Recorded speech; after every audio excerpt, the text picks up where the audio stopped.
Good day mga ka-sports natin dyan. Pagkatapos ngang manalo ni Savannah Davison sa 4th set ay laban na naman sa 5th set kung saan git-gitan talaga ang naging scores nila. Unang set pa lamang nila pagdating sa 5th set ay talagang binomba na ni Savannah Davison sa 4-0 run.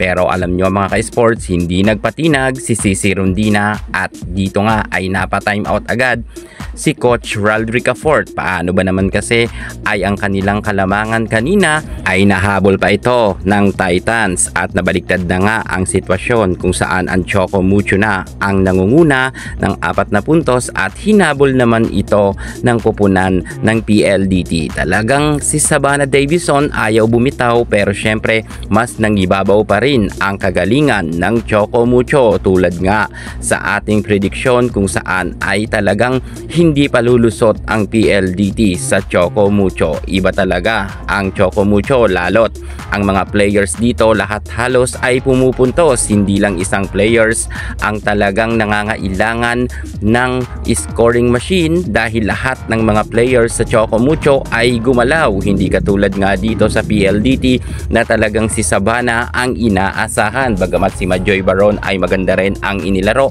pero pagdating sa 5th set ay hindi na natin naramdaman itong si Baron.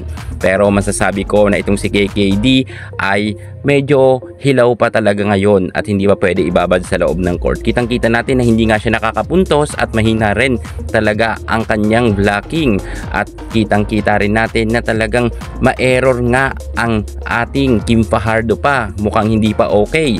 Dalawang sunod-sunod ngang error na nagawa ni Kim Fajardo sa kanyang services kung kaya imbis sana na maipapanalo pa ng PLDT dahil naitay nga ito ni Savannah Davison, ang nangyari ay natalo pa sila. Naging emosyonal nga si Cici Rondina matapos ngang panalo nga sila sa game nila at pasok nga sila sa semifinals. Talagang hiyawan ang mga fans ni Cici. Sobrang tuwang-tuwa ngayon ang mga Choco Mucho fans dahil kinakailangan talaga nila na matalo ang PLDT para dumiretso na sila sa semifinals at eto na nga.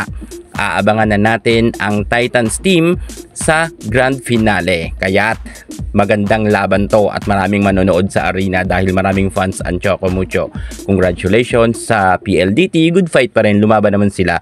At syempre sa ating Cici Rondina sa kanyang buong team. Yan muna pinaka-latest natin sa mundo ng volleyball. Thank you so much. God bless.